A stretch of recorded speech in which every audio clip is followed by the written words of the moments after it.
Olá, gente, muito bom dia. Esse é o programa Café com Bispo e eu queria saudá-los com paz. Hoje, dia 21 de maio, dia de café da manhã aqui na nossa comunidade, e nós estamos, a partir das 8h30, servindo um café da manhã, um café de comunhão, de confraternização, de muito bate-papo. Tem sido um momento muito precioso para nós enquanto congregação e queremos convidar você para estar conosco, né, hoje a partir das 8h30 da manhã. E enquanto isso não acontece, estamos nós aqui saudando todos vocês com paz e muita alegria nesse domingo maravilhoso. E hoje eu estou acompanhado da querida Loide Nogueira, minha amiga. Muito bem-vinda, Loide. Obrigada, meu bispo, bom dia. Como é que foi essa noite? Foi bem? Minha noite foi tranquilo, sempre tranquila, né? Eu não durmo muito cedo, mas eu durmo a noite inteira até às 6h30 da manhã. Ah, que Meu bom. relógio biológico, ele desperta às 6h30 da manhã. Que bom, é isso aí, né? E está aqui, estamos aqui. Bom dia para você que está aí do outro lado. Como sempre, estamos aqui aguardando por você, a sua mesa pronta, preparada. Isso. E hoje vamos de Marcos. Marcos, capítulo 10. Capítulo 10, né? O livro de Marcos é um livro muito precioso para nós. É um livro de uma relação muito objetal com os fatos, não é? Marcos é um escritor muito preciso nas coisas que ele pontua, e ele está muito ligado a cada acontecimento, né? Então como diz, é um texto muito pontual.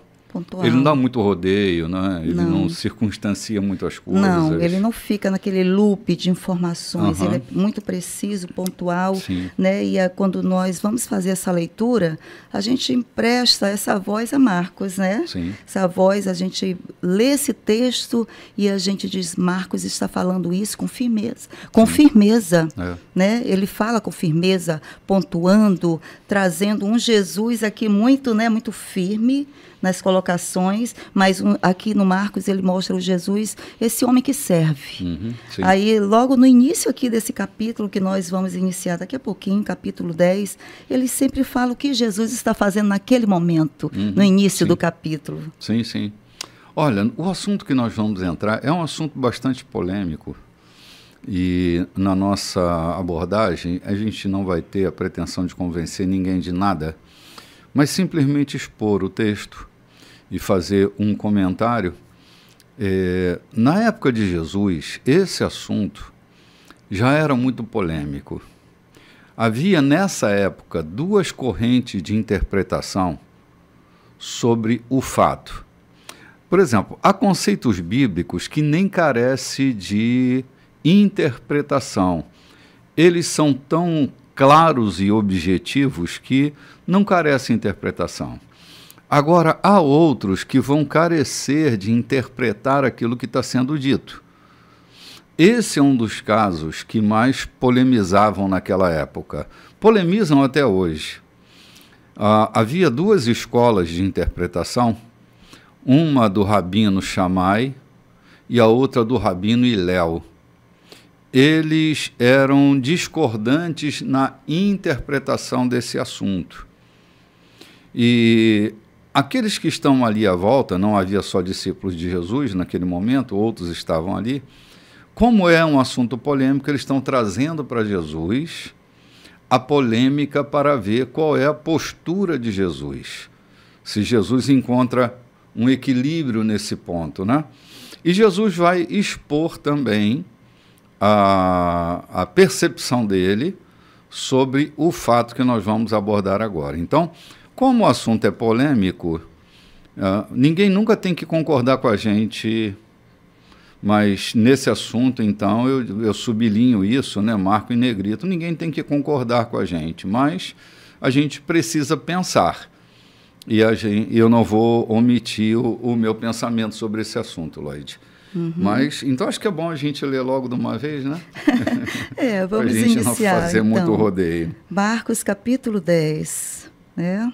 Sim. Dali, ele foi para a região da Judéia, do outro lado do Jordão, Como sempre, uma multidão o acompanhava e ele punha-se a ensiná-los. Um dia, os fariseus vieram provocá-lo. É permitido a um homem divorciar-se de sua esposa? Jesus perguntou: o que Moisés determinou? Eles responderam: Moisés deu permissão que o marido a mandasse embora, dando-lhe uma certidão de divórcio. Jesus disse: Moisés deu esse mandamento apenas como concessão ao coração duro de vocês. Na criação, no plano original, Deus fez e uniu o homem e a mulher. Por isso, um homem deixa seu pai e sua mãe, e por meio do casamento se torna uma só carne com sua mulher. Não são mais dois indivíduos, formam agora uma nova unidade. Deus criou uma união tão perfeita que ninguém pode ter a ousadia de profaná-la, separando-os. Depois que estavam em casa, os discípulos voltaram a tocar no assunto. Jesus foi muito direto.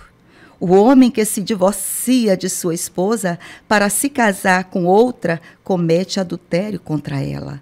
A mulher que se divorcia do marido para se casar com outro comete adultério também. Ok, vamos dar uma paradinha aqui. O assunto é polêmico, mas não é um assunto, como que se diz, tão conturbado. É uma questão de um entendimento sobre o que Jesus estava dizendo. O ponto de Jesus é dureza do coração. Dureza de coração. E assim, sempre há dureza de coração. E quando o coração se torna duro, quando não há flexibilidade, inevitavelmente o choque vai acontecer. E é sobre esse ponto que Jesus está tocando, a inflexibilidade, a dureza do coração. Quando duas pessoas que estão convivendo começam a se arranhar, a se atritar, começam a se indispor um com o outro, não adianta uma flexibilidade unilateral.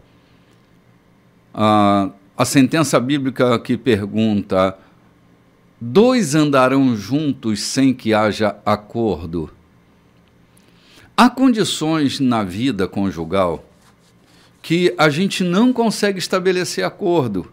E quando não se consegue estabelecer acordo, aquilo fica machucando, machucando, machucando, sangrando e às vezes matando. Matando. É isso mesmo.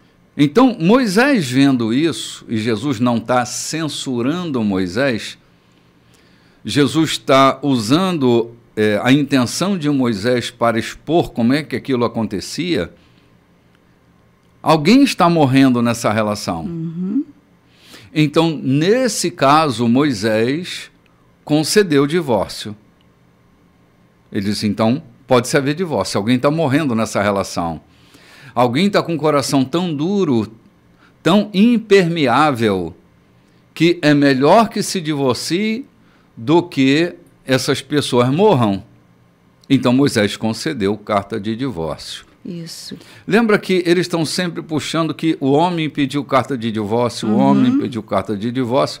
Lá embaixo, Jesus argumenta que a mulher,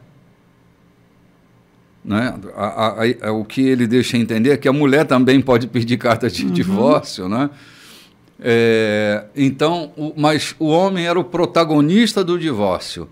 Porque eles estão vivendo um momento em que, por exemplo, se o homem achasse escândalo na mulher, ele podia pedir carta de divórcio e estava tudo bem e seguir em frente. E o escândalo era até um bolo queimado. A mulher queimou um bolo, ela não sabe cozinhar. Isso é escandaloso para mim. E dava a carta de divórcio, né? Essa mulher não era virtuosa não era virtuosa, não era uma boa para mulher. Para cuidar de uma casa, né? Para estar ali estar debaixo daquela submissão daquele marido tão exigente, vamos dizer assim, sim, né? Sim, sim. É. E isso machucava uma mulher, como machucava também o marido, que às vezes podia pensar, eu não escolhi direito essa mulher, sim. né? Porque quando se casa, o pensamento não é o divórcio. Não, quando esse não casa, é o plano original. Não é o plano original, e é isso que Jesus está dizendo. O plano original não era esse, não é? Não. Mas chega a um ponto em que isso é possível que aconteça. Então, a gente precisa pensar direitinho, ao invés da gente sentar na mesa da condenação, a gente pensar direitinho e ter compaixão quando duas pessoas se divorciam, porque vai acontecer. Vai acontecer. Acaba acontecendo. Uhum. Então, quando isso acontece, a gente precisa se utilizar de compaixão, porque o luto, ele é doloroso para todo mundo. É. Porque quebrar uma relação é uma das coisas mais duras. Mas quando o desamor acontece, proveniente desse machucado que não se cura por causa da dureza do coração. Como diz lá em Tiago, né? Uhum. Que o homem carrega coisas no seu coração. Sim. Né? E essa é a dureza do coração do homem. O plano original de Deus é que houvesse entendimento, né? Houvesse uma aliança perfeita. Sim. Né? Esse é o plano original de Exatamente. Deus. Que houvesse entendimento na relação. Né? Mas nós, como a nossa humanidade, nos impede de olharmos, né, para dentro de nós, para nós mesmos e dizer, poxa, peraí, deixa eu ceder um pouquinho ali. Aí tu cede daí, vou cedendo daqui e a gente vai recomeçando, a gente vai aprendendo a viver um com o outro. Mas não, nós temos diferenças sim. no caminhar, na relação, né? No casamento. Muitas vezes já vem desde o namoro. Né? Existem relacionamentos que já no namoro a pessoa observa que não está dando certo, mas muitas vezes se insiste com aquele relacionamento e lá no casamento a coisa é a queda de vez. Né? E muitas vezes é uma questão de teimosia também, bispo, sim. naquilo que já se percebeu que não estava dando certo e poderia ter um problema maior. Sim, Lloyd, na minha experiência social, eu vejo pessoas que já se divorciaram há muitos anos, mas moram na mesma casa, só não tem uma certidão averbada com o divórcio, mas já não vivem bem há muitos anos, não têm coragem de assumir publicamente essa relação que já não existe. Mas o divórcio já aconteceu. Não teve uma certidão averbada Sim. com o divórcio, mas estão vivendo como dois estranhos, não é uma unidade. Então a gente precisa banir um pouco a hipocrisia, parar para avaliar, e eu sou divorciado, mas eu não acho o divórcio a melhor solução para ninguém. Não é. Nem foi para mim. Não é. E não é para ninguém. Não é.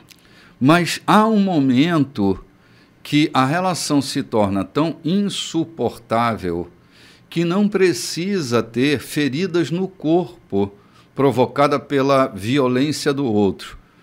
Mas quando a alma está violentada, quando a alma está estuprada, o efeito pode ser muito mais catastrófico do que ter uma lesão no corpo provocada pela violência do outro.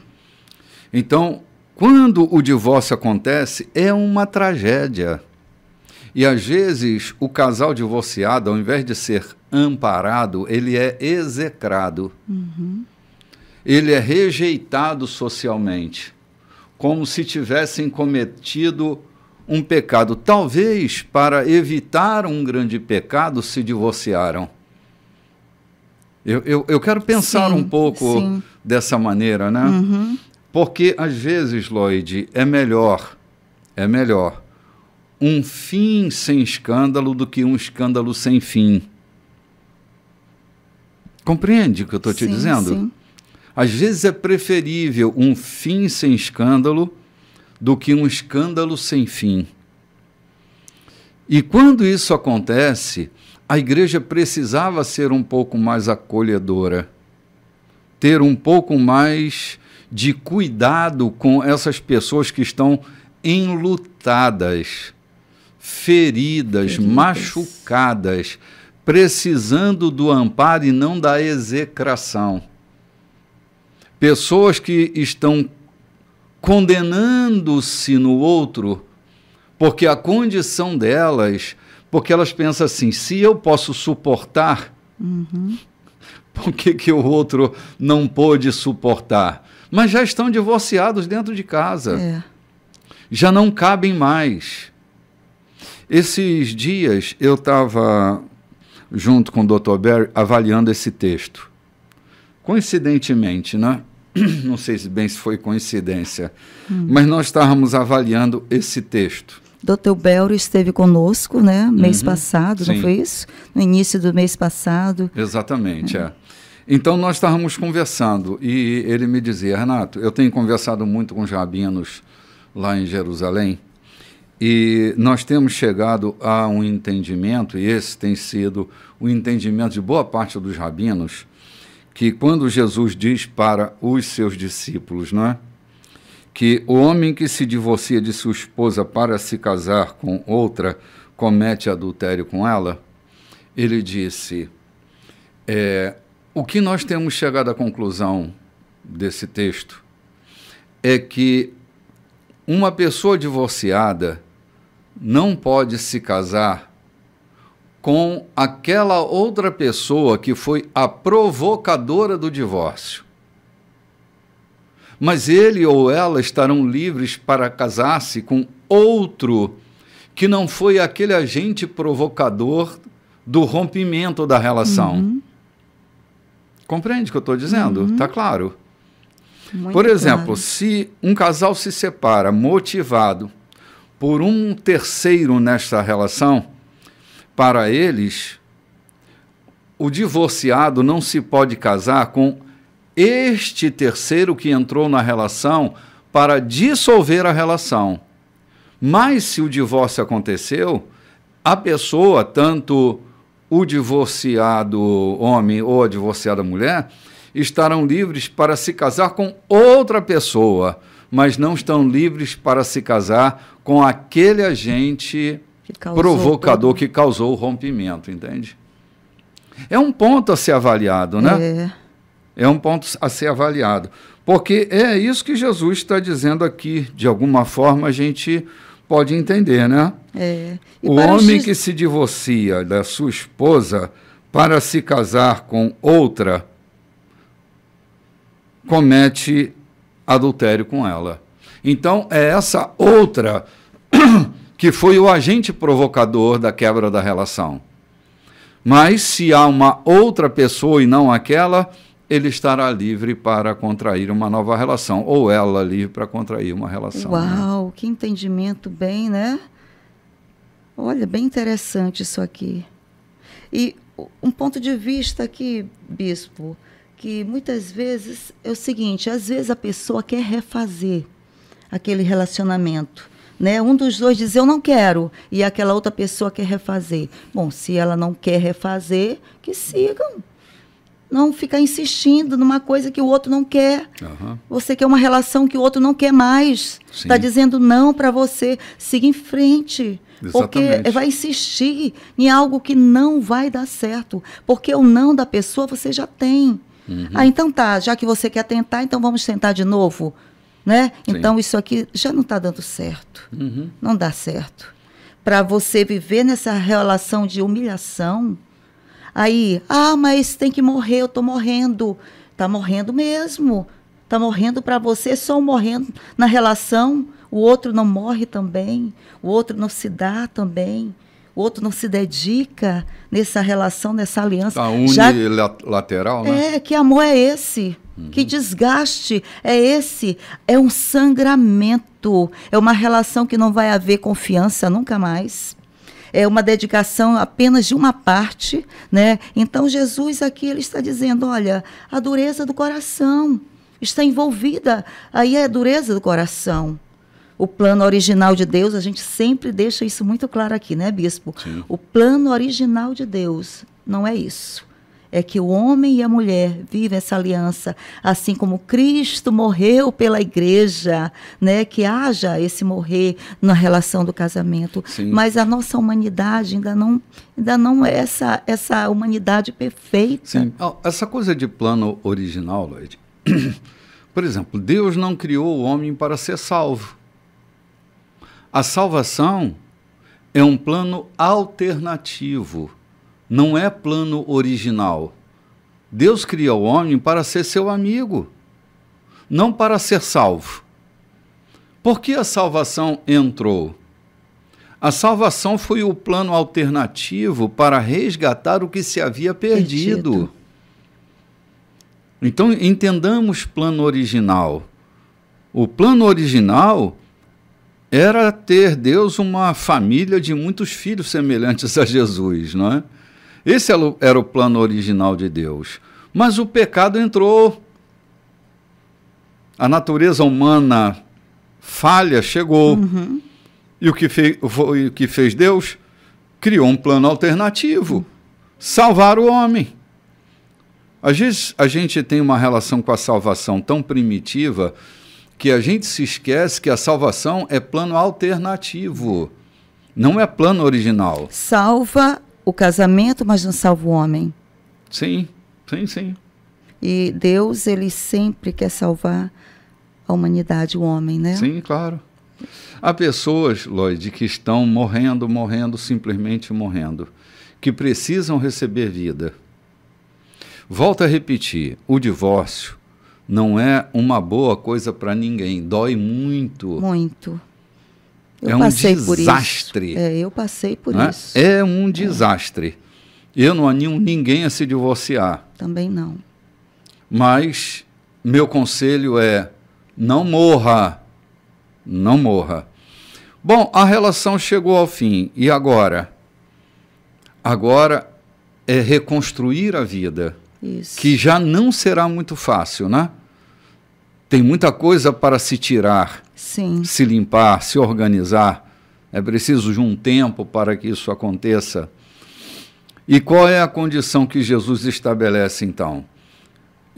Esta pessoa divorciada, ela pode se unir de novo com outra pessoa, salvo com aquela pessoa que foi a motivadora da separação. Porque muitas separações, elas não acontecem por causa de um terceiro na relação. É um engano achar que o divórcio acontece porque tem uma traição com alguém, né? É um engano. Nem sempre isso acontece. O divórcio acontece não é porque alguém motivou, é porque já não havia mais espaço para se viver. Já não havia mais condições. Mas em havendo um terceiro na relação, volto a repetir pela quinta vez talvez, em havendo uma terceira pessoa, a restrição de Jesus é que não se case com esta pessoa que provocou a ruptura. Então ele não está livre para casar com ela, cometerá adultério. Mas ele estará livre para se casar com uma outra pessoa que não aquela provocadora do rompimento. É interessante, não é? É. Volto a repetir o que eu disse no início. Como esse é um assunto polêmico, ninguém tem que concordar com a gente. Mas vamos pensar, pelo menos, né? Vamos ter boa vontade para pensar. E eu estou trazendo informações que podem acrescentar, podem ajudar a refazer a vida, a refazer a caminhada, a se permitir viver de novo, a contrair uma nova relação, constituir uma nova família, e você não tem que ter medo de recomeçar e medo de reconstruir, né? É isso aí, é dessa forma, recomeçar. eu fiz isso da minha vida, recomeçar. Primeiramente, me tornar, né, ver onde ficaram as feridas. Sim. E colocar diante do Senhor. Olha, Senhor, aqui doeu, aqui também, aqui eu coloco diante de Ti. E pronto, é o recomeço. Sim, sim. Se vai reiniciar uma nova família ou não, é outra história. É outra história. Mas você tem que recomeçar a sua vida, não? É isso mesmo. Está livre novamente. Gente, estamos chegando ao finalzinho do primeiro bloco. Nós vamos ali tomar um cafezinho e dentro de poucos segundos nós estaremos de volta. Olá, gente, estamos de volta. Esse é o segundo bloco, caminhando com Jesus, acontecendo coisas novas. Jesus sai daquele momento em que ele está sendo arguído com relação ao divórcio e logo, logo, um novo cenário se apresenta e Marcos vai nos colocar dentro desse cenário, né, Lloyd? Um acontecimento novo, um assunto novo, e Jesus começa a nos ensinar a leveza do movimento da vida, né? É maravilhoso esse Jesus que sempre está disposto a ensinar, né? A mostrar o outro lado, que há uma verdade que ninguém percebeu, que ela estava escondida ali, né? E aqui ele diz, eu posso começar, bispo? Pode, claro. Versículo 13. Alguns estavam trazendo crianças a Jesus, na esperança de que ele as abençoasse. Mas os discípulos deram uma bronca nessa gente. Jesus não escondeu a irritação. Não tentem afastar as crianças. Não as impeçam de vir a mim. O reino de Deus é feito de pessoas que são como crianças. Prestem atenção.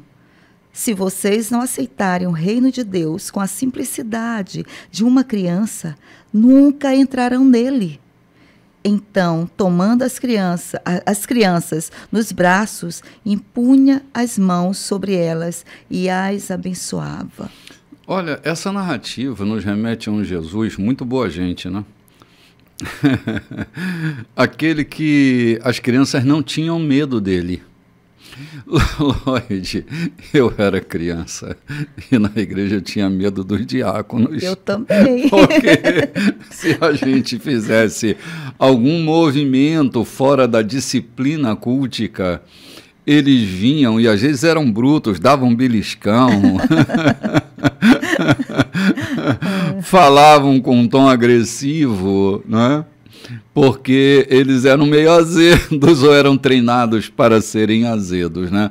E diferente de Jesus, Jesus acolhia com alegria as crianças. E ele deixa uma fala aqui das mais importantes para a gente considerar. O movimento cristão é um movimento de homens que deveriam aprender a ser como crianças. O movimento da ingenuidade, da simplicidade, da pureza. A adultificação nos rouba coisas essenciais na vida. Quando a gente vai deixando de ser criança e há uma imposição para que a gente deixe de ser criança, né? Para a gente deixar a simplicidade, para a gente se envolver com a malícia, para a gente se envolver com as questões da corrupção do gênero humano. E Jesus está dizendo que no reino de Deus o movimento é diferente. Até a linguagem, por exemplo, lá em João capítulo 3, quando Nicodemos vai ter com Jesus à noite, Jesus diz para ele uma das coisas mais importantes que a gente precisa considerar. Tem que nascer de novo. Para você ver, para você entrar no reino, você tem que nascer de novo. Tem que se tornar como crianças. O reino de Deus é feito de pessoas que são como crianças. Consideremos isso. Que o reino de Deus não é um reino de malícia. Não é um reino de crueldade. É um reino de pureza, simplicidade. E quer ver coisa simples, é uma criança. Que não complica as coisas. Que facilita. Que se você der uma barra de ouro e uma barra de chocolate, ela vai encontrar mais valor na barra de chocolate do que na barra de ouro. É, a simplicidade. Meu Deus, que coisa linda. Então, assim, o reino de Deus, ele é constituído de pessoas que vão se tornando como crianças.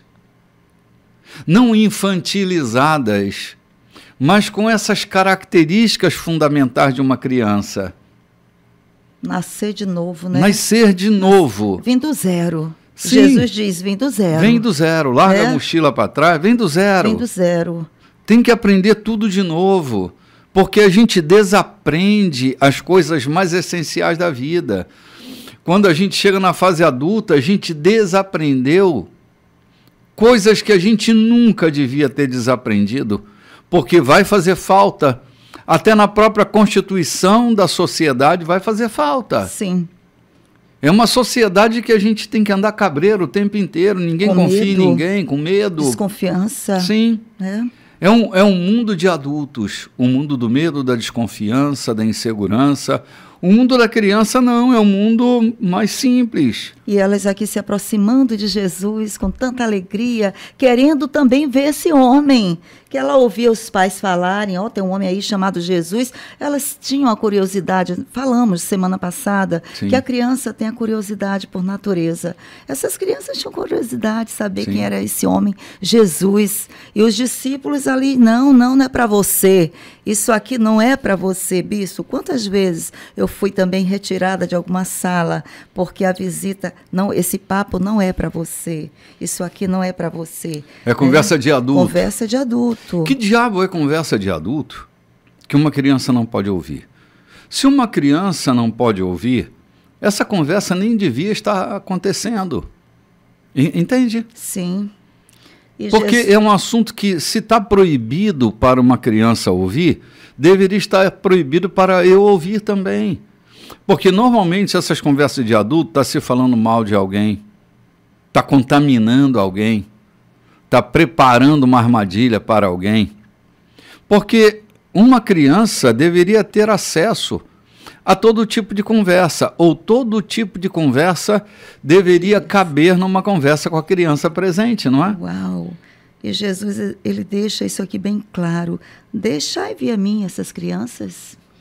Deixe vir a mim. Não impeça. E depois ele diz, prestem atenção, se vocês não aceitarem o reino de Deus com a simplicidade de uma criança, nunca entrarão nele. Uhum. É sério isso? É sério, muito sério. Aí Jesus tomando as crianças nos braços, olha, ele chamou as crianças, tomou nos braços, colocou as mãos sobre elas e abençoou. Uhum. Ele teve um tempo para essas crianças, né? Dá tempo para essas crianças, ter o momento delas serem crianças diante de Jesus. Jesus não disse, não, essas crianças estão muito miúdas, elas não vão entender a minha linguagem. Uhum. Deixa ver a mim. Abençoou, ficou com ela ali. Eu queria até saber o que ele conversou com essas crianças. Uhum. Né? Foi um tempo muito gostoso de Jesus com essas crianças. E quando elas chegaram em casa, eu vejo assim. Porque eu fui criança e quando eu estava na escola bíblica, quando eu chegava em casa, eu queria contar qual foi a história daquele dia, o que eu tinha aprendido sobre Jonas na barriga da baleia, sobre Esté, e aquilo era maravilhoso, porque o dia seguinte era segunda-feira. Eu também teria coisas para contar para as minhas amiguinhas sobre o momento que eu estive com Jesus. Né? Sim, coisa maravilhosa é essa, da gente poder refletir sobre uma adultificação mal formada. Mal formada. Porque, cara, a vida é tão mais simples do que a gente imagina. Esse fator complicador vem de mentes adoecidas. Porque se a mente da gente não está adoecida, a gente vive leve, vive bem, vive com simplicidade, não tem interesse de machucar ninguém, de magoar ninguém. A gente vive com liberdade. Essa é a proposta, de viver como vivem as crianças. Né? Não é uma sociedade infantil, infantilizada, digamos assim, né? Infantilizada. É uma sociedade, a experiência cristã deve nos remeter a esse tipo de sociedade. Uma sociedade de gente muito mais simples. Amém. De muito mais cheia de contentamento. E a gente complica muito quando a gente é adulto. Volto a repetir, conversas que uma criança não pode ouvir deve ser pensada.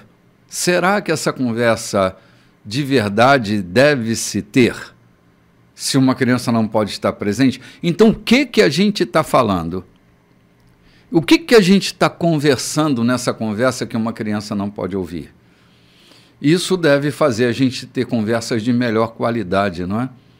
Se a gente está interessado em permear o reino de Deus, se a gente tem interesse em ver esse reino, em entrar nesse reino, sim, a gente tem que estar refletindo que conversa é essa que a gente está tendo, né? E como Jesus disse a Nicodemos, importa nascer de novo, Nicodemos. É isso aí. Importa nascer de novo. Sim. Isso aí.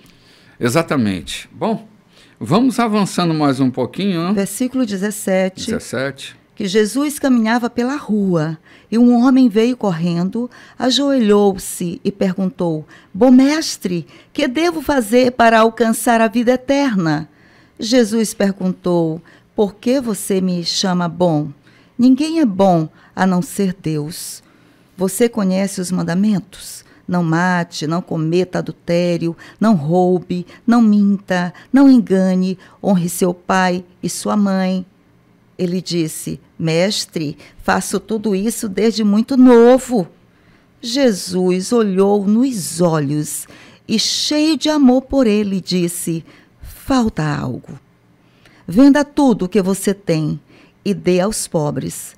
Toda a sua riqueza então estará no céu. Depois venha me seguir. Foi um choque. Aquela era a última coisa que ele esperava ouvir. Assim, abatido, ele se foi. Sendo muito apegado aos seus bens, não queria abrir mão de tudo. Enquanto observava, Jesus disse aos seus discípulos: Vocês fazem ideia de como é difícil para os ricos entrar no reino de Deus? Os discípulos foram pegos de surpresa, mas Jesus continuou: Vocês não imaginam como é difícil. É mais fácil um camelo passar pelo fundo de uma agulha. Os discípulos ficaram chocados. Se é assim, quem tem chance? Perguntaram. Jesus olhou bem firme para eles e disse: Ninguém tem chance. Se pensam que conseguirão pelo próprio esforço. A única maneira é deixar Deus agir. Só Ele tem o poder de fazer. Pedro então lhe disse: Nós deixamos tudo para te seguir. Jesus disse: Guardem isto. Ninguém que sacrifique casa, irmãos, irmãs, mãe, pai, filho, propriedades, seja o que for, por minha causa e por causa da mensagem, sairá perdendo. Eles terão tudo de volta, multiplicado muitas vezes em casas, irmãos, irmãs, mães, filhos e propriedades. Mas também em problemas. Terão ainda o prêmio da vida eterna. Aí está de novo a grande versão. Muitos primeiros serão últimos e muitos últimos primeiros. Meu Deus do céu. Deixa essa paradinha aqui. Paramos no versículo 31, né? Tem um livro, um livretinho muito, muito interessante do Alejandro Bullion, que ele dedica parte desse livro a esse episódio. Perdidos no meio da igreja. Perdidos no meio da igreja. Lloyd, é impressionante como as pessoas acham que a experiência cristã ela está baseada no cumprimento de regras e de preceitos.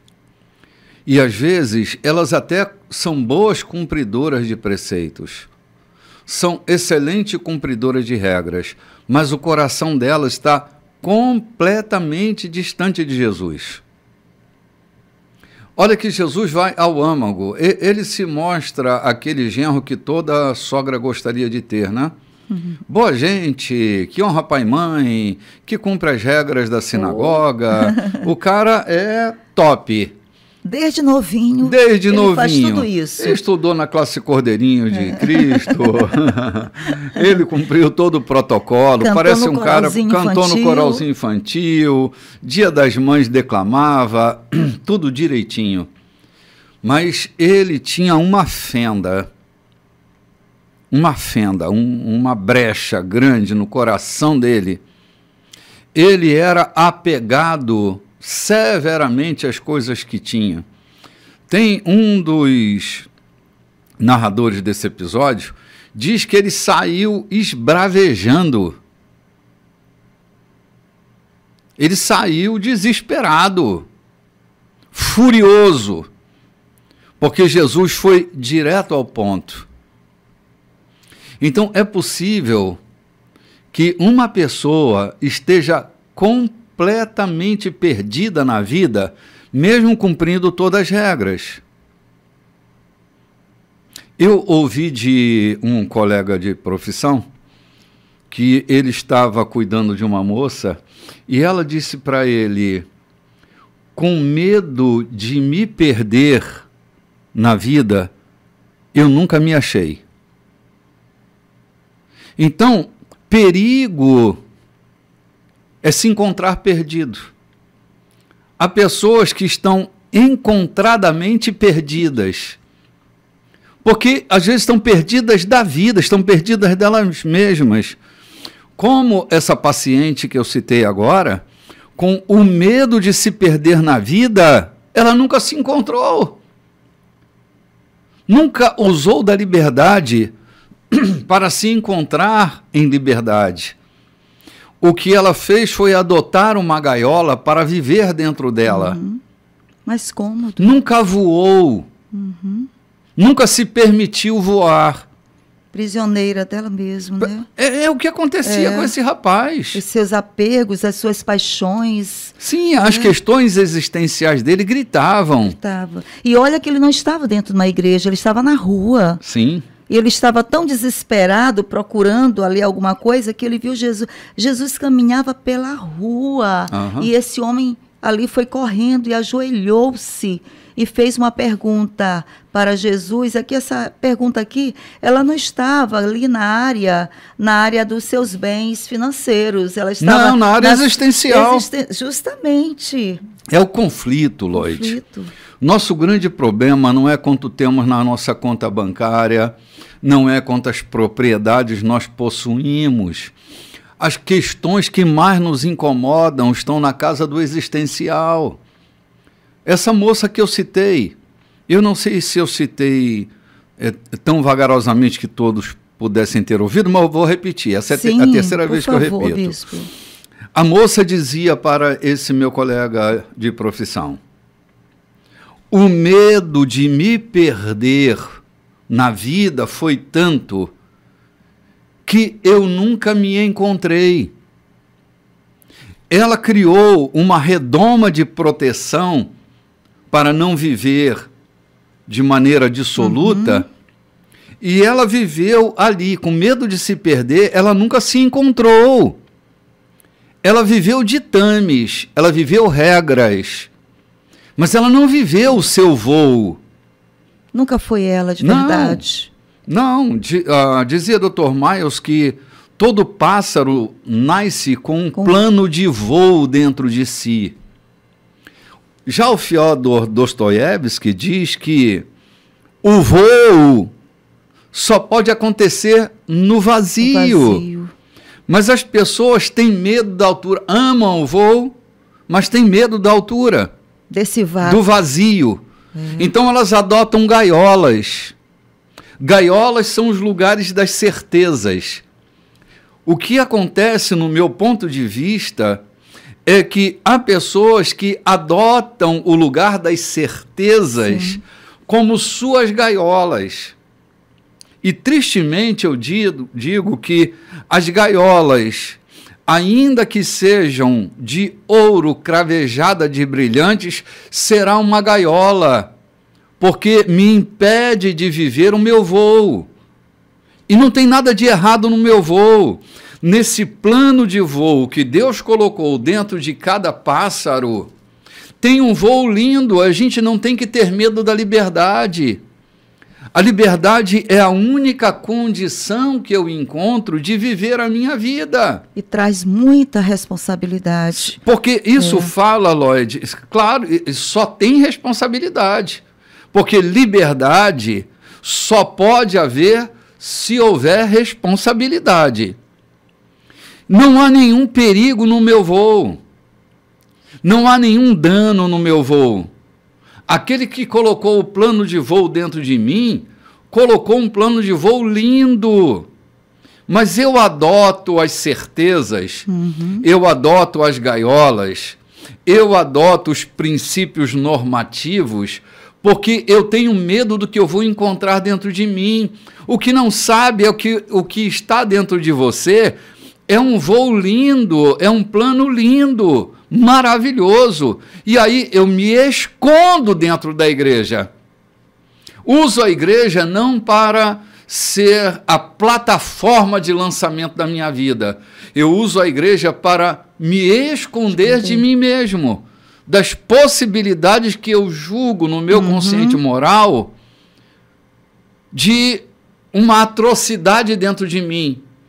Nós que fomos penetrados por Cristo, nós que fomos crucificados com Ele, devemos viver em liberdade. Paulo é um defensor da liberdade. Ele diz, não se tornem escravos de homens, uma vez que vocês foram colocados em liberdade por Cristo Jesus. Não se submetam à escravidão novamente. Não se rendam aos caprichos humanos. Porque quando Cristo habita uma pessoa, Lloyd, a liberdade que essa habitação produz dentro de nós vai produzir grandeza por onde passar, por onde voar.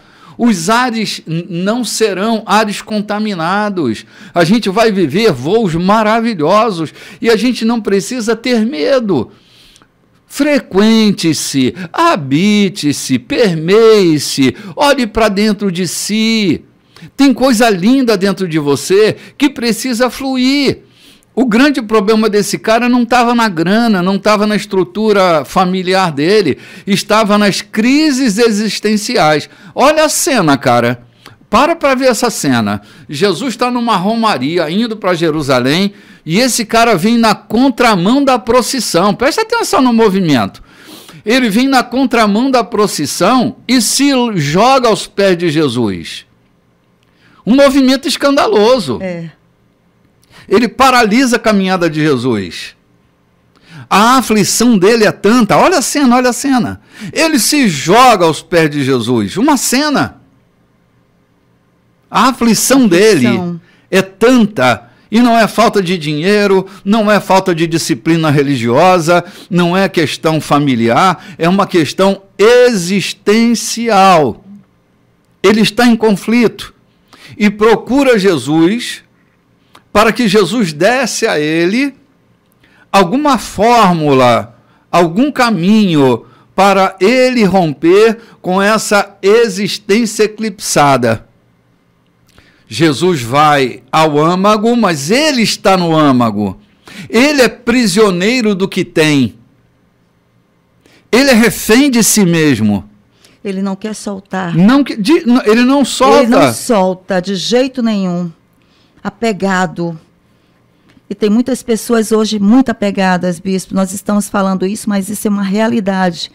Hoje tem muitas pessoas apegadas a um amor velho, apegadas a algo material, apegadas a algo que está lá no passado, que não viveu, está apegada, né? E Jesus disse aqui, com os olhos do Senhor Jesus estavam cheios de amor. Aqui fala que Jesus estava falando com ele na alma daquele homem, mas não estava falando com ira, com aborrecimento, estava falando com ele cheios de amor. E depois que o Senhor Jesus falou, tocou nele, com os olhos cheios de amor na alma daquele homem, Jesus disse, depois venha, me siga. Mas aquele homem disse não para Jesus, disse não, porque o apego dele era tão grande que ele disse não, não é dessa vez, eu não vou te seguir. E ele virou as costas para Jesus. Sim. E aqui, num outro momento, diz que estava em choque, foi um choque. Ele estava em choque. Sim, sim. Porque muitas vezes a verdade, quando você diz a verdade a uma pessoa, muitas vezes ela quer que você dê um conselho, menos aquela verdade. Aquela verdade não estava no plano dela. Sim. É gente que é possuído pelo que tem. Na verdade, ela não possui o que tem. Ela é possuída pelo que tem. Eu conheço gente assim. Gente afortunada, mas não consegue tirar férias, porque é possuído pelo seu negócio. Gente, vamos ali tomar um cafezinho? Vamos lá. A gente volta já já.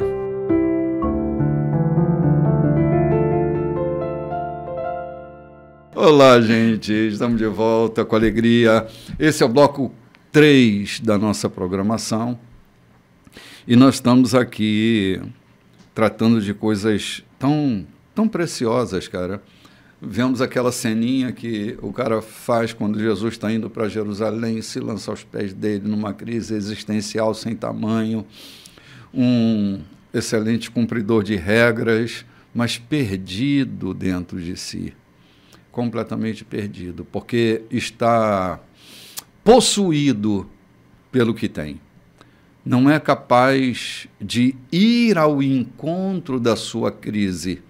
Foge da sua crise, vai continuar vivendo a sua vida ali, agarrado de uma maneira absurda, não gerando leveza, mas gerando peso para a sua vida, e a vida dele vai seguir. E Jesus continua o caminho, Jesus continua seguindo, não está ali tentando convencer as pessoas de coisa alguma, né?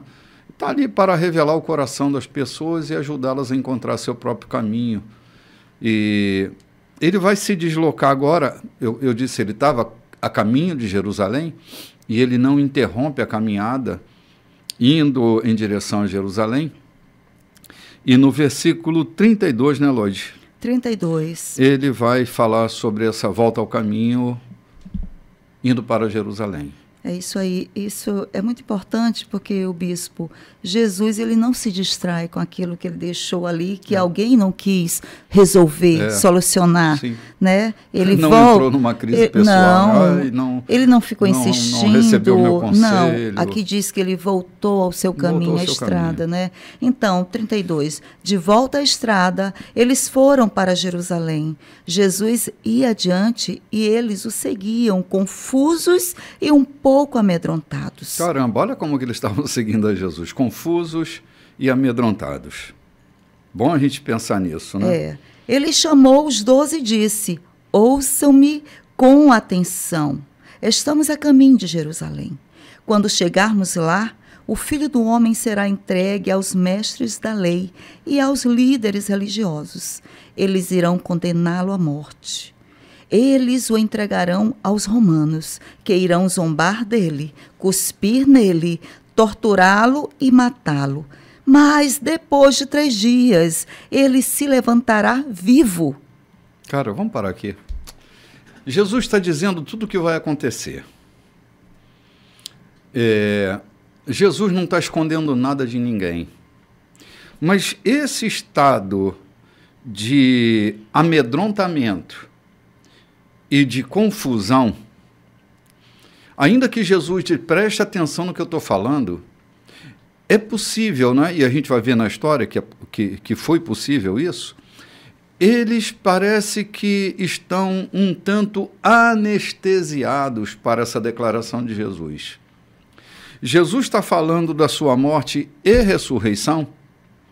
Eles estão escutando, mas não estão com a qualidade de um bom ouvinte. A escuta deles está comprometida justamente com com a confusão e o medo. O estado confuso e o estado de medo está comprometendo a escuta. Tirando a lucidez, a nitidez da fala de Jesus. Mas não é isso. Você passou por uma experiência semana próxima passada. Sim. A gente tem certeza do que a gente diz, mas nunca tem certeza do que o outro ouviu. Isso mesmo, bispo. Porque a ressignificação, Lloyd, ela é feita dentro de quem está ouvindo. Eu digo, largo um signo, né? Eu expresso um signo, e do lado de lá, isso vai ser ressignificado, vai haver um processo de decodificação. E eu acabo ouvindo com o meu estado interno. É por isso que as conversas, às vezes, são tão complicadas. Porque, dependendo do meu estado interior, a informação vem cheia de comprometimentos. Sim. E aqui começa a criar uma espécie de desordem na informação. Eles deveriam estar atentos aos próximos passos, mas eles estão bloqueados. A gente vai ver isso no curso da história, né? A coisa vai acontecer, ele vai chegar a Jerusalém. Tem todo aquele enredo dos discípulos que estão assustados, Pedro vai negá-lo, enfim, toda aquela confusão, né? Jesus fala desses 3 dias, vai falando para eles tudo que vai acontecer, Sim. né? E fala, depois de 3 dias, ele se levantará vivo. Sim. Né? E Marcos, ele não vai aqui muito entrar em detalhes, só fala o que Jesus expôs nessa conversa de adulto. Aqui é uma conversa de adulto, né? Mas muitas vezes os adultos, eles tiram parte da conversa, daquilo que eles não querem ouvir ou se comprometer. Né? Você lembra que essa não é a primeira vez que Jesus fala sobre isso? Lá em Cafarnaum, ele havia tratado disso também, dizendo que o sinal do profeta Jonas estava sendo dado, né? Isso. E qual é o sinal do profeta Jonas? Passou 3 dias e 3 noites no ventre do peixe. Era uma metáfora que Jesus estava se utilizando para falar de sua morte, 3 dias, e a devolução do peixe na praia, né? De Jonas. Sim. A ressurreição dele. Então, era uma linguagem metafórica, mas os discípulos estavam ali ouvindo aquilo que estava sendo dito. Então, essa não é a primeira vez que eles ouvem isso.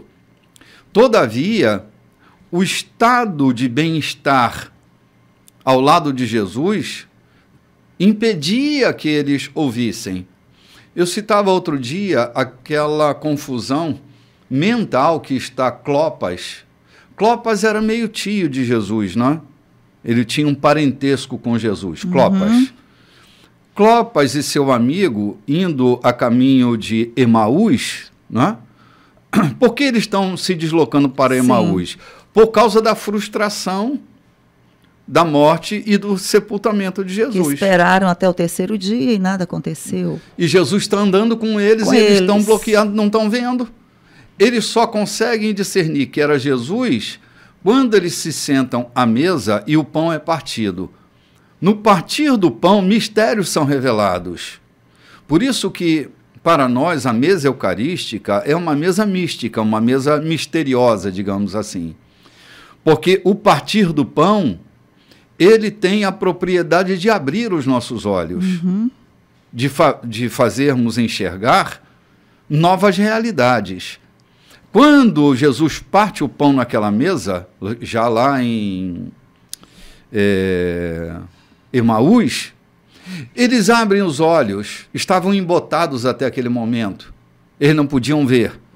Então, porque estavam debaixo de um forte controle emocional por causa da morte e do sepultamento de Jesus. Já era o 3º dia, Jesus já tinha ressuscitado. Decepcionados, né? Feridos. Sim, a morte de Jesus atrapalhou os planos que eles tinham. E agora, não tem mais jeito. Não tem mais jeito. Nosso plano foi por água abaixo, né? E Jesus está ali, andando com eles. Está ali. É o caso dos discípulos aqui, amedrontados, confusos, né? Não ouviam a mensagem por completa, né? Eu irei ressuscitar depois de 3 dias, ele se levantará. Então, a gente pode seguir o 36? Pode sim. Tiago e João, filhos de Zebedeu, foram falar com Jesus. Mestre, queremos que o Senhor faça algo por nós. Verei se posso fazer.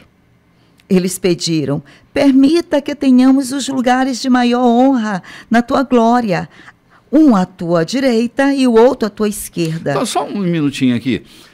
A narrativa de Marcos diz que o Tiago e o João que vão conversar com Jesus. Isso. Uhum. Mas, numa outra narrativa, é a mãe deles. Mateus coloca... Né? É a mãe deles que vai ter essa conversa, né? Isso. Então, assim, parece que está alguma coisa contraditória. Não está. Mateus estava lá e viu e ouviu tudo. Marcos ouviu essa história.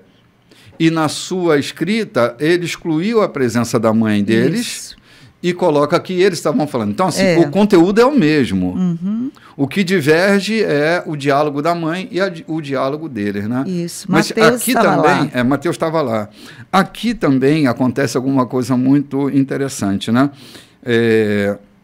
Os discípulos ficam muito chateados, né?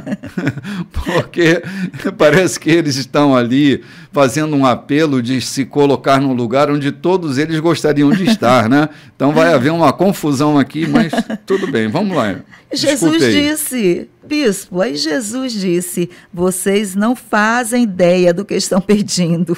Vocês são capazes de beber do cálice que estou para beber e de receber o batismo que estou para receber? Sem dúvida, disseram eles. Não sabia o que estavam dizendo, né?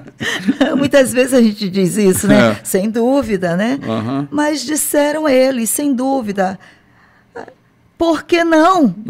Jesus disse, pensem nisto. Vocês vão mesmo beber o cálice que eu bebo e ser batizados com o meu batismo, mas quanto aos lugares de honra, não é comigo. Isso já está decidido. Os outros 10 ouviram a conversa e ficaram indignados. Indignados com Tiago e João. Então Jesus os reuniu para consertar a situação. Ele disse, vocês já devem ter notado como o poder sobe a cabeça dos governantes deste mundo, que logo se tornam tiranos. Vocês não devem agir assim.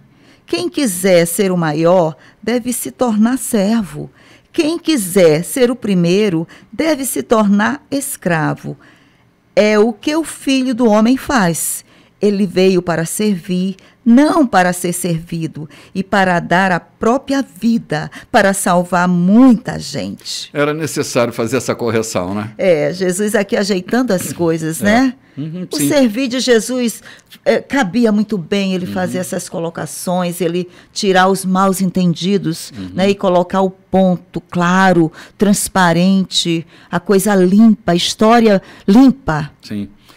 Imagina, Lodi, eles estão mergulhados dentro de uma cultura romana, embora judeus, mas eles estão engolidos pela cultura romana, a cultura hierárquica. Então, Jesus até cita a questão das hierarquias, né? Como o poder sobe a cabeça e como a tirania pode tomar conta quando esse poder hierárquico assume o controle das minhas escolhas. Ele está dizendo, não, vocês estão enganados, o reino não é assim. Na minha cultura não é assim. A base da pirâmide é a mais importante, não é o topo dessa montanha. É a base dela. E a base da autoridade, no reino de Deus é servir, não é mandar. Não é a tirania.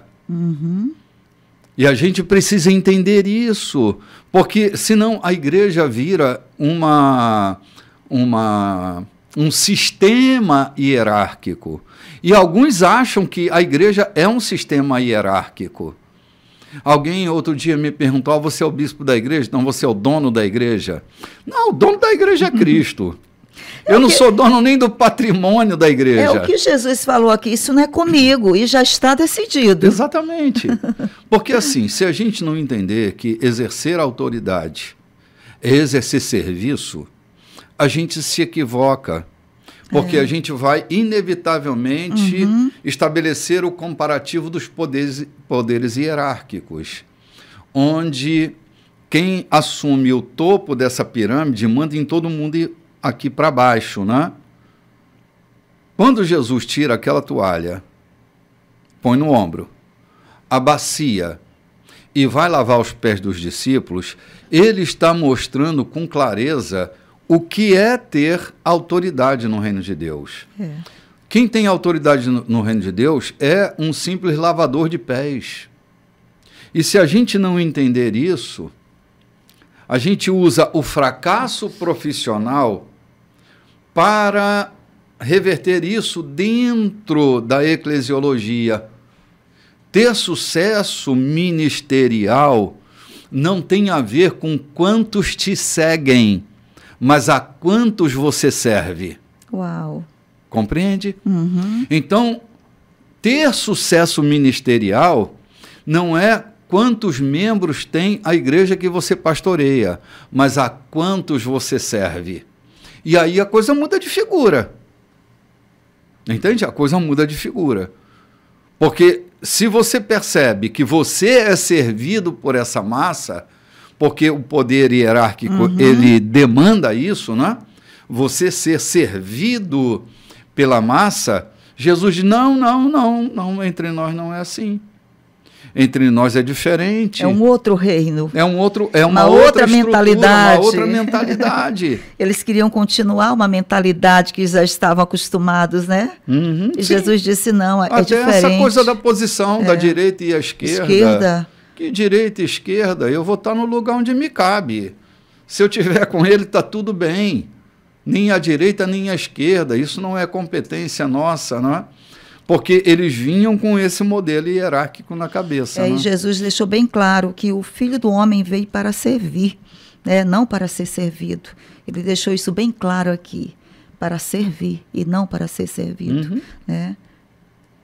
Depois de passarem algum tempo, olha, bispo, aqui, ó. Depois de passarem algum tempo em Jericó, Jesus saiu da cidade, seguido pelos discípulos e por uma multidão. E um mendigo cego, chamado Bartimeu, filho de Timeu, estava sentado à beira do caminho. Quando ele soube que Jesus, o Nazareno, passava por ali, começou a gritar: Filho de Davi! Jesus! Misericórdia! Tem misericórdia de mim! Muitos tentaram fazer-o calar, mas ele gritava ainda mais alto: Filho de Davi, tem misericórdia de mim! Jesus parou e ordenou: traga-no aqui. Eles foram chamá-lo. Hoje é o seu dia, ele está chamando você, levante-se. Jogando longe sua capa, ele ficou em pé e foi até Jesus. Jesus perguntou: o que você quer de mim? O cego respondeu: Senhor, eu quero ver. Siga seu caminho, sua fé salvou e curou você, disse Jesus. No mesmo instante, ele recuperou a visão, seguia Jesus estrada fora. Muito bem, que episódio tremendo, tão relicário esse, né? É importante a gente aqui ressaltar como Marcos sai de uma história, né, de uma ação de Jesus e rapidamente entra na outra, sem interromper o tempo nem nada. Ele faz isso de uma maneira assim muito mestre, né? Sim, sim. Lloyd, vamos considerar uma coisa aqui.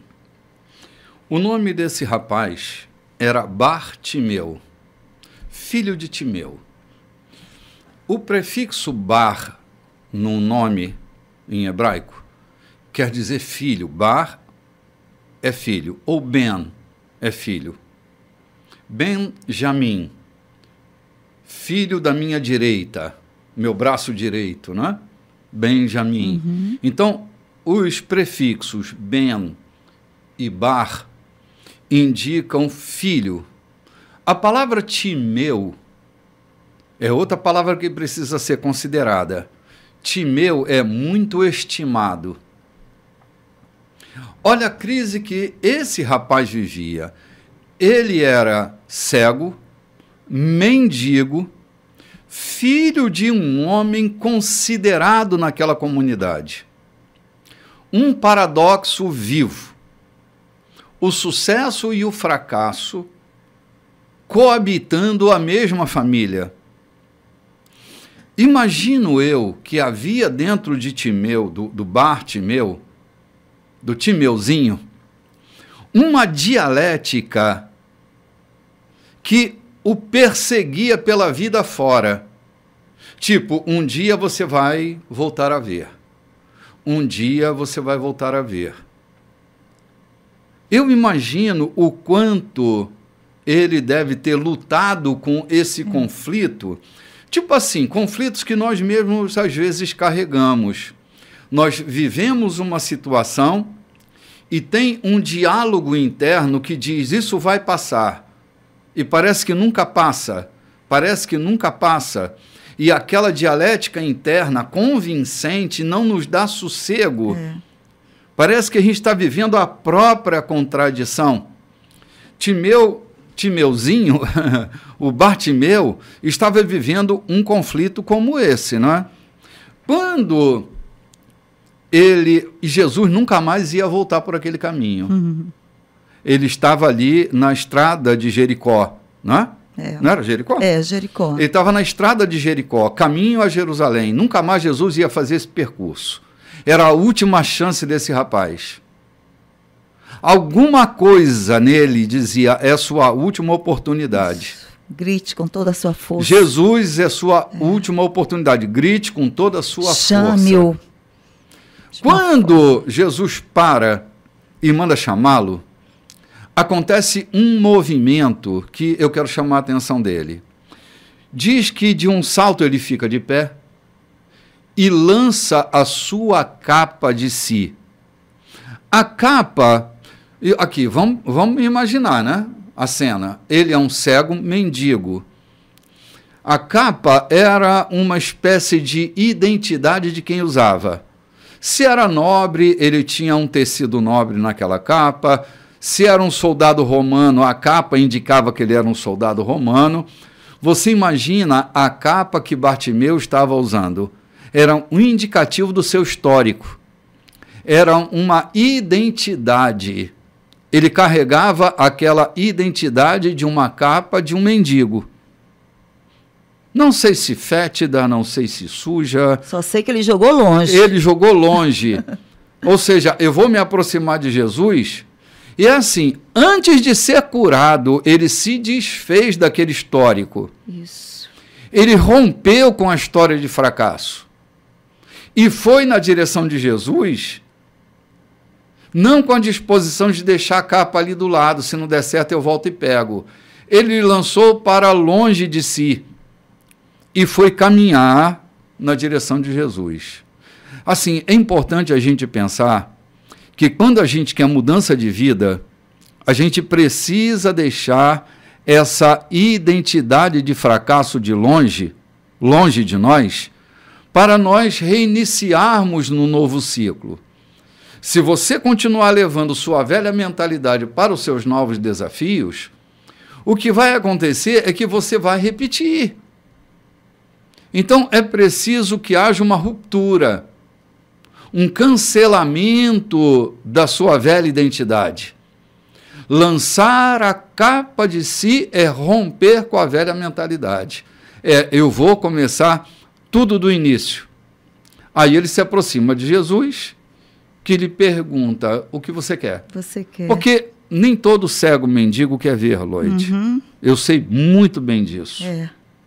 Nem todo mundo que está vivendo uma vida ruim quer ficar livre dessa vida ruim.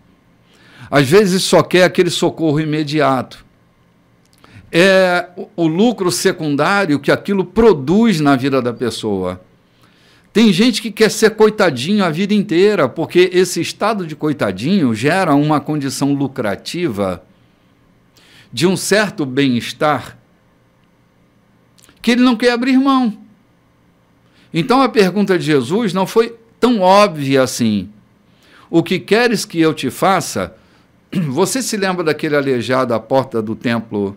Sim. Naquela porta formosa? Sim, queria uma moeda, né? Ele queria uma esmola. Ele não queria ser curado, não era a intenção original dele. A intenção original dele era a mendicância.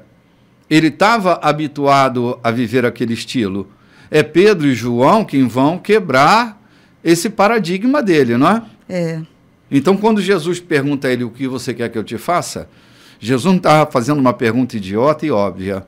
Jesus estava indo direto ao ponto. O que é que você quer da sua vida? Não? O que realmente você quer. E ele não ficou com rodeios, né? Não ficou com rodeios. Ele disse que ele queria ver. Eu quero ver. E aquele antes, os discípulos disseram, hoje é seu dia. Olha, hoje é seu dia. Ele está chamando você, aquele homem que você falou, bispo. Ele estava esperando uma oportunidade, algum momento. E ali tinha chegado o dia, ele jogou a capa fora, tirou tudo aquilo que impedia o seu caminho. É claro que ele se sentia, algum momento ele estava grato, né? Porque muitas vezes a gente é grato por aquele lugar que nos acolheu. A capa era o acolhimento, aquele lugar que nos acolheu, aquela casa, aquela pessoa que naquele momento, né, da nossa necessidade nos acolheu. Mas chega um momento que a gente diz, tchau, estou indo embora. Eu estou indo embora porque daqui para frente eu estou recuperando a minha visão. O que foi que aconteceu? Jesus curou aquele homem e diz aqui que no mesmo instante ele recuperou a visão. É o que precisamos fazer, recuperar a nossa visão. Muitas vezes eu perdi coisas lá atrás, que o Senhor, tem dia que o Senhor diz, Loide, lembra daquela visão, lembra daquele projeto que você engavetou, que você colocou na gaveta, recupere essa visão, mulher. E eu vou para lá, meu Deus, que coisa linda, que estava aqui guardada. E o Senhor diz, é hora de recuperar a visão. E aqui o Senhor disse para esse homem, né, você quer o quê? Ele disse, eu quero ver. Siga o seu caminho. Jesus disse, siga o seu caminho. Jesus não convidou ele, convidou? Não, vamos para Jerusalém. Como ele fez com o jovem, venha comigo, venha comigo. Mas aqui Jesus não convidou ele, disse, siga o seu caminho. Mas aqui no versículo 52 diz que no mesmo instante, ele além de ter recuperado a visão, ele seguia Jesus estrada afora. Grato. Sim. Né? Sim. Olha, a operação desse milagre salvou esse cara de um sistema que estava aprisionando ele. Eu tenho a impressão que ele começou a ver quando jogou a capa fora. Foi. Né? Eu também tenho essa impressão, ali. Ali, com a decisão de agora eu decido a minha vida, jogar a capa fora agora eu decido a minha vida. Não vou carregar. Estou dando tchau. Não vou Estou dando adeus. Dando adeus, é isso. Agora eu estou com a visão recuperada. O meu projeto agora, eu tenho projetos a seguir. Jesus disse, segue a sua vida. Eu estou recuperando coisas na minha vida, bispo, que estavam engavetadas. Eu achava, não, isso aqui foi para esse tempo, isso aqui não tem mais possibilidade. Aí Jesus disse, filha, joga essa capa fora. Essa capa está fedendo, não cabe mais em você. Tem coisas que não cabem mais em mim. Tem coisas que muitas vezes você insiste, roupas que não cabem, projetos antigos que você precisa tirar da gaveta, visitar, sabe, corrigir, fazer correções e seguir o seu caminho, estrada fora. Jesus não disse, filho, vem, me segue. Jesus disse, cuide do seu caminho. E esse homem com a visão recuperada, que nem eu, recuperei a minha visão, entendi que agora era um novo momento na minha vida. A capa eu já tinha lançado fora. E agora eu estava fazendo uma nova caminhada.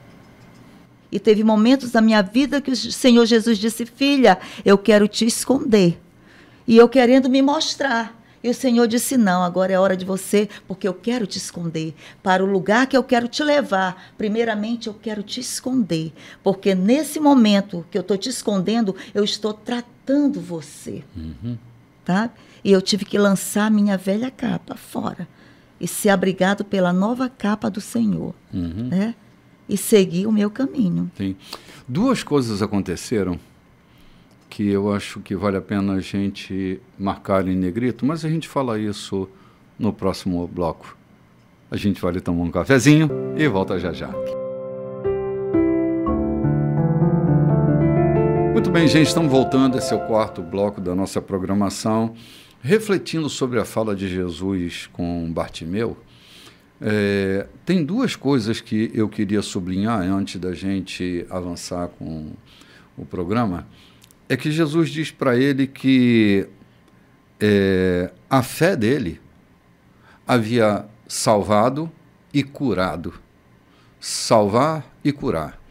Evidentemente, a vida dele mudou a partir dali.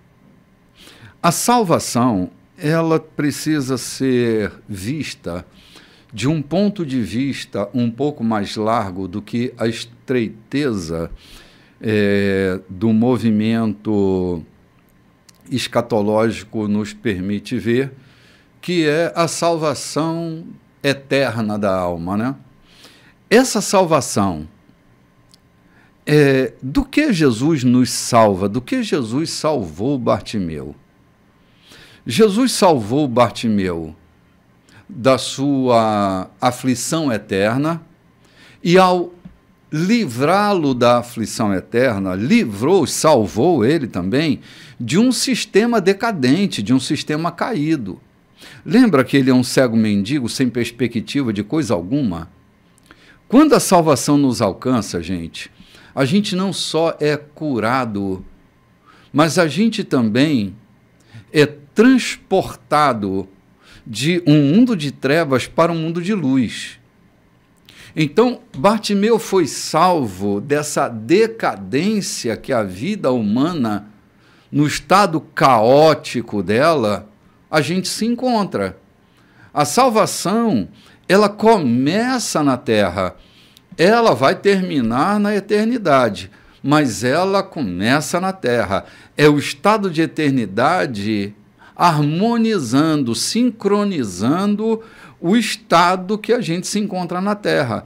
Todo homem salvo, ele é salvo desse sistema decadente que nos faliu, que gerou esse estado de carência, essa sucumbência da natureza humana. Quando Isaías diz que um mundo que jazia em trevas viu grande luz, é a luz que ressignifica a vida. É o encontro com a luz. Foi isso que aconteceu com Bartimeu. Bartimeu foi salvo não só da sua deficiência visual, mas ele também foi salvo, foi livre de uma vida fracassada. Então, salvação e cura, duas coisas aconteceram na vida dele. Ele ficou curado da sua visão e ficou salvo do seu estado de fracasso na vida, né? Então, são duas coisas que eu queria considerar para não passar em branco a grande operação que aconteceu na vida de Bartimeu. E só lembrando, eu penso que isso começou quando ele joga a capa fora, com uma atitude de mudança. Se a gente não tiver uma atitude para a mudança, a gente não muda nunca. A gente fica sempre refém daquilo que passou. Parece que o que passou na vida de Bartimeu simplesmente passou. Ele aprendeu esse novo estilo de Jesus. Deixar as coisas que passaram passarem e ir para a nova estação que nos aguarda. E ele agora está numa estação de progresso, tanto que ele passa a seguir a Jesus, né, Lógia? É isso que acontece, né? É isso mesmo. Agora Jesus ele vai para Jerusalém. Né? Vamos agora iniciar o capítulo 11, não é isso, Vamos Bispo? Lá. Capítulo 11. Quando se aproximaram de Jerusalém, à altura de Betfagé e Betânia, perto do Monte das Oliveiras, Jesus enviou 2 discípulos com estas instruções: vão à aldeia que está adiante. Lá encontrarão um jumentinho amarrado. Ele nunca foi montado. Desamarrem-no e tragam-no aqui. Se alguém perguntar o que vocês estão fazendo, digam: o Senhor precisa dele, mas vai devolvê-lo. Eles foram e encontraram um jumentinho numa rua, amarrado a um portão. Eles o desamarraram, mas alguns dos que estavam ali perguntaram: por que estão desamarrando o jumentinho? Os discípulos responderam exatamente como Jesus os instruíra e não foram mais incomodados. Assim, levaram o jumentinho e puseram suas capas sobre ele, e Jesus o montou.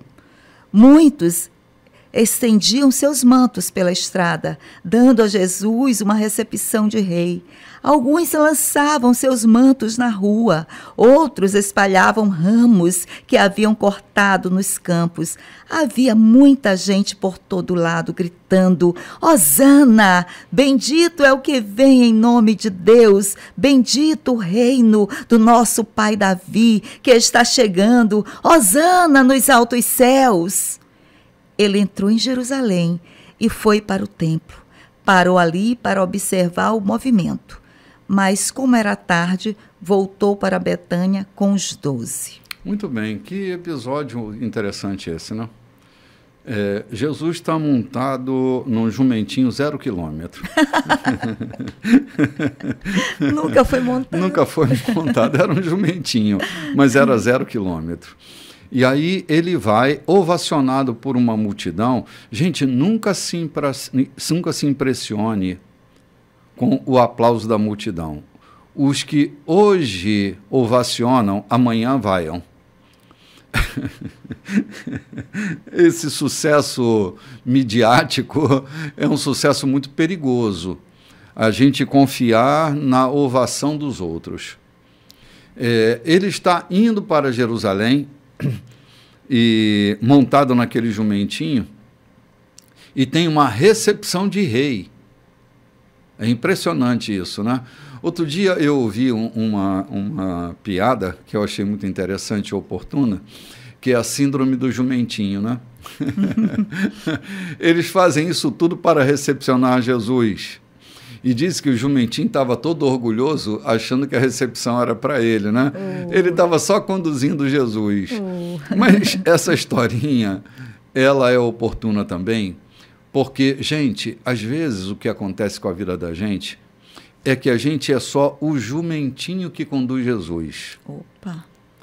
E a vaidade e o orgulho desse jumentinho que nós somos naquele momento pode tentar roubar a cena daquele que é mais importante, é aquele que nós estamos conduzindo.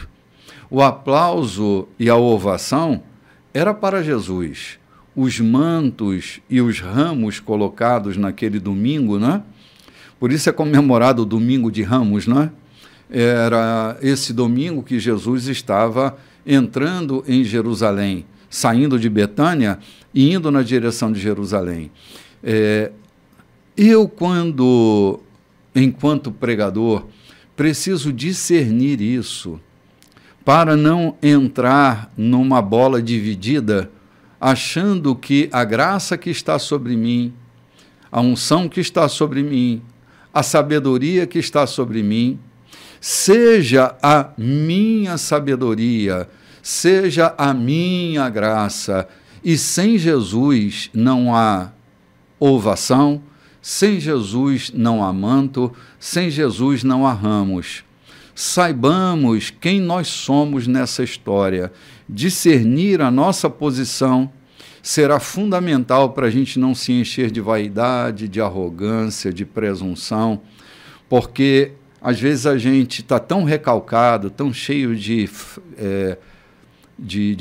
fissuras dentro da gente, né? Tantas fraturas dentro da gente, que quando a gente assume um púlpito para pregar e a gente se vê bem-sucedido naquela condução, a gente pode achar que a graça é nossa e que nós somos as pessoas mais importantes ali. E não somos, gente. Sem Jesus, nós somos um fracasso. Eu sei muito bem o que é viver sem Jesus. É um fracasso. Se não fosse Ele, eu sei muito bem o que eu sou sem Ele. Eu sou um fracasso. E se algum sucesso pode estar sobre mim, esse sucesso é dele. Saber discernir isso pode mudar completamente a nossa vida. Eu, outro dia, estava ouvindo um áudio que me mandaram. Um amigo foi ao interior pescar e ele se encontrou com um pescador. Era uma região quilombola, e um pescador muito humilde lá daquela região, ele nos assiste pela internet, nos assiste também, nos ouve pela rádio, e ele disse para o amigo: mas você conhece esse homem? Esse homem é inatingível, é um homem famoso, falando de mim, é um homem famoso, é um homem importante. Eu ouvi aquilo daquele homem, né, no áudio que me mandaram. Eu chorei, eu falei: meu Deus, o que estão pensando de mim? Não tem nada a ver, que inatingível, que inalcançável, que famoso é esse, não tem nada a ver comigo. Ele criou uma imagem sobre mim inadequada, me deu uma importância que, de verdade, eu não sei se eu tenho essa importância, eu acredito que não tenho essa importância toda. Eu estou falando humildemente, né? Estou reconhecendo que às vezes eu digo coisas que eu penso: meu Deus, de onde veio isso, né? Isso deve ter vindo de algum depósito interno que ele colocou dentro de mim e que eu não sei de onde vem esse pensamento, porque ele não é elaboração da minha mente pequena, limitada, condicionada pelos saberes humanos. Eu digo: meu Deus, que graça Deus colocou naquela palavra, naquela reflexão. Se a gente, enquanto pregador, enquanto propagador do Evangelho, a gente não fizer essa reflexão sempre, a gente acaba se perdendo no meio da ovação, sim, dos louvores, do aplauso, das benesses. Eu entendo a importância do reconhecimento. Uma vez, Lloyd, eu estava pregando numa igreja lá na cidade do Rio. Eu já morava aqui. E me chamaram para um evento lá, eu fui. E Deus deu muita graça naquele dia. Eu trouxe uma palavra de Deus revolucionária. E quando terminou o culto,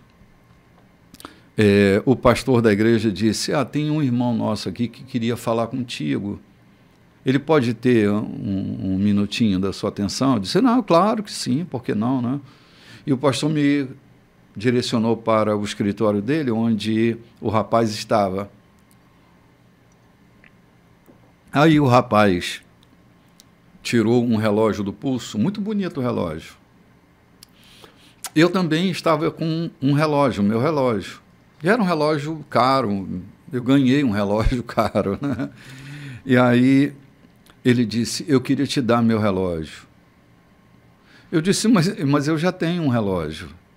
Muito obrigado, eu já tenho um relógio. Ele disse: não, o senhor não está entendendo. Eu falei: então me explique o que é. Ele disse: eu estou fazendo uma demanda na palavra que eu ouvi. A palavra que o Senhor trouxe, que foi libertadora para a minha vida, para a minha mente. Então eu estou louvando a Deus, entregando o que eu tenho de mais precioso. Ele me disse: eu ainda estou pagando esse relógio. Eu comprei em 7 vezes e eu ainda estou pagando esse relógio. Mas eu estou demandando na palavra. É uma oferta na palavra que eu recebi. Eu não podia deixar de receber o relógio. Era um relógio bonito. Eu tenho esse relógio até hoje. Eu tenho uma caixinha de relógios e esse relógio está bem naquela minha caixinha, funcionando. De vez em quando até uso o relógio. E toda vez que eu uso esse relógio, ele é um marco simbólico para mim. De que aquele rapaz não estava me bajulando. Ele estava fazendo uma demanda de oferta na palavra que o libertou. Eu olho para ele e me lembro do jumentinho que eu sou. Eu andei por cima daqueles tapetes, né? Eu andei por cima daqueles ramos. Mas era quem eu estava carregando que era o agente de importância daquela cena, né? Glória a Deus. E é assim que a gente tem que se comportar realmente, sabendo quem é aquele homem, que aquele é um instrumento, esse homem é um vaso, é um instrumento de Deus, eu sou um instrumento, mas é a palavra, não sou eu. Eu sou apenas o instrumento. É assim. Eu sou, é como João Batista disse, né? João Batista disse quem ele era. Quem ele era? Ele era apenas a voz. Ele era a voz. O clamor era dele. Né? O clamor era do filho, era do pai. Ele era apenas a voz que clamava no deserto. Era quem aplanava o caminho de quem vinha, né? Justamente, de quem vinha. Então, puxar que a ele glória... cresça e eu diminua, né? Puxar a glória para nós. Estar em cima ali com o microfone na mão, com as pessoas ouvindo-nos e achar que sou eu, que isso que sai de dentro de mim é por minha conta, é pela minha sabedoria, por alguma coisa que há em mim. Não, né? É porque é dele, para ele, todas as coisas, né? E olha, o jumentinho, essa história é muito legal, né? O jumentinho ali entrando, convencido, né? Pisando naquele tapete, vendo aqueles galinhos, olha como eu devo ser muito lindo, eu devo estar muito bem aqui nessa plataforma, a minha fala está impulsionando, meu argumento é forte, mas não é você. Né? É a voz. Você é a voz, mas é o que você está carregando. Sim. Né? Gente, essa metáfora do jumentinho é uma prosopopeia, né? Claro que não é a realidade. Claro que não é isso. É só uma reflexão para ilustrar quem de verdade é importante nessa entrada em Jerusalém, né? Para que a gente o pastor está falando historinha aí. Não é historinha, é só uma fundamentação ilustrativa para a gente entender a importância de quem está se deslocando para Jerusalém e que a gente não pode, não deve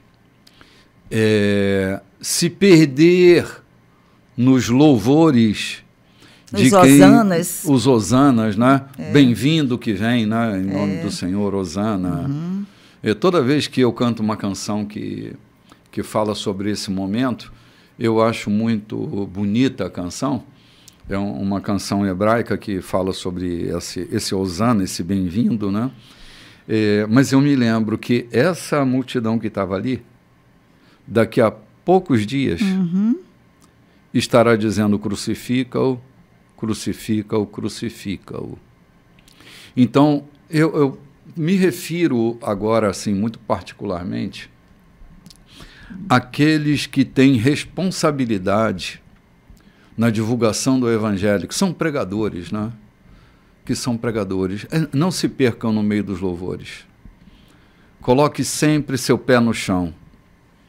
Não se iludam com o sucesso midiático, porque ele nem sempre diz a verdade sobre nós. Nem sempre eles estão aludindo com clareza aquilo que nós estamos fazendo. E a gente não pode se dar ao luxinho de achar que nós somos os tais, né?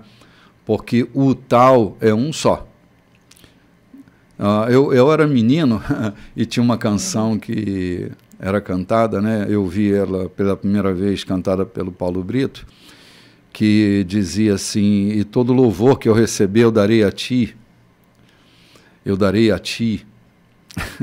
eu o devolverei, porque há louvores que nós recebemos, elogios que nós recebemos, que não pertencem a nós, pertencem a Cristo, pertence à mensagem que nós carregamos, não pertence a nós.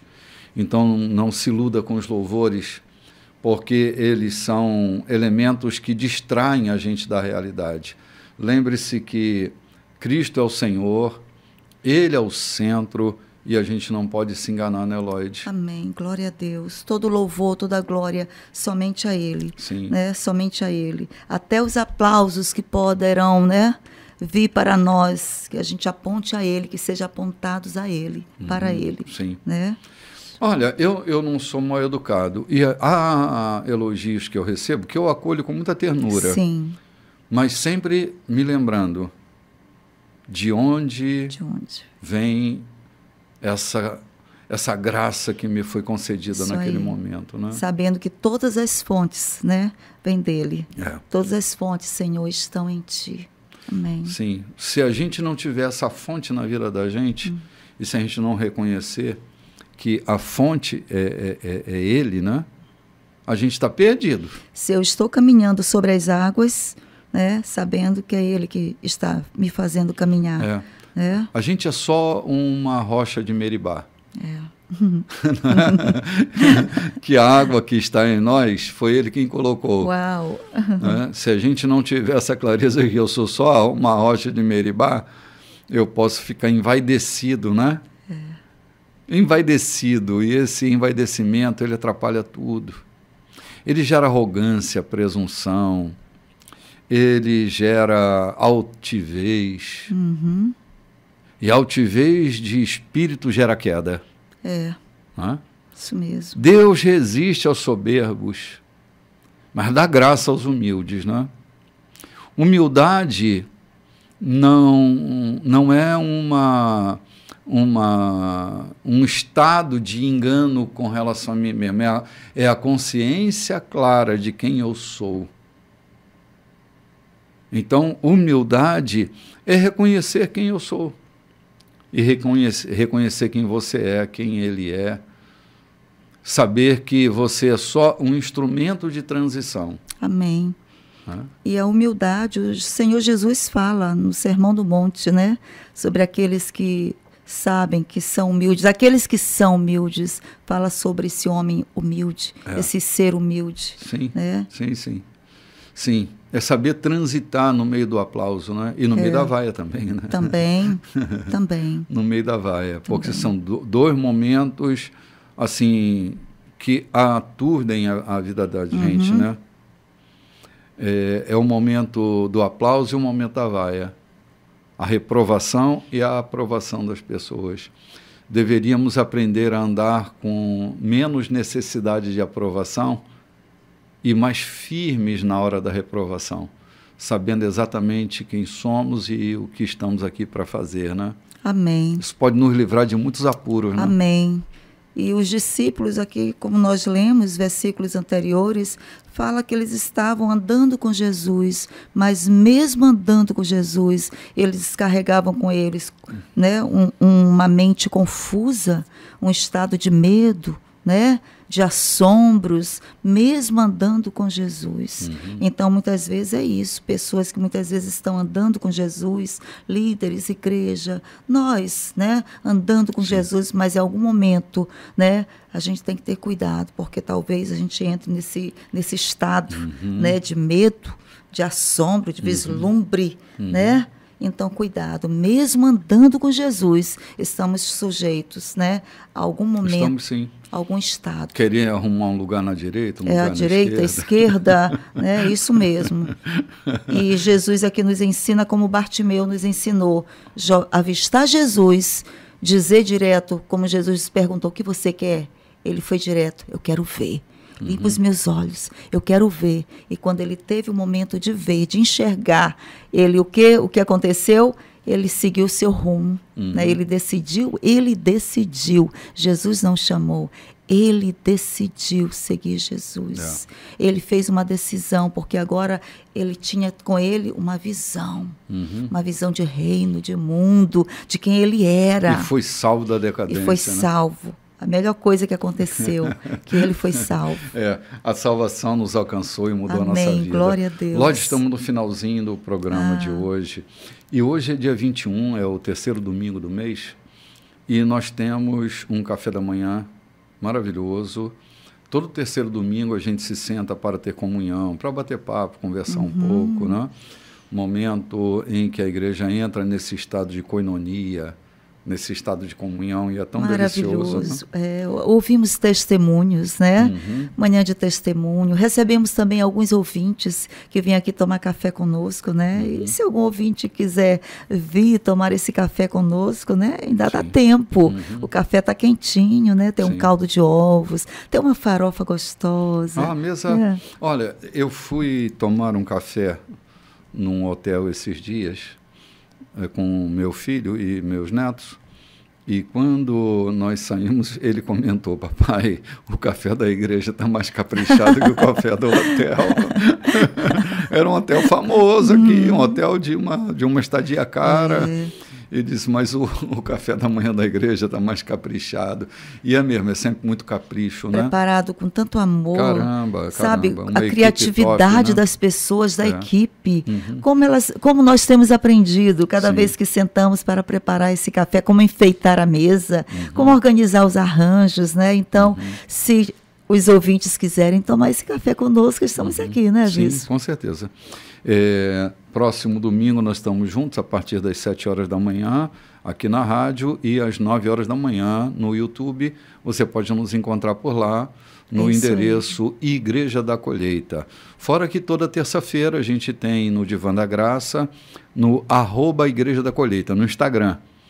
Tem sido muito legal nossas reflexões. Na quinta-feira, nosso encontro de oração, às 19h30, 19 horas na terça e 19h30 na quinta-feira.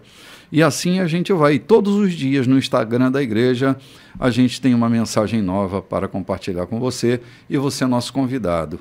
No mais, eu diria, como eu disse Ibrahim Suede, ademã, de leve. Forte abraço, domingo abençoado para todos vocês. Ok, shalom.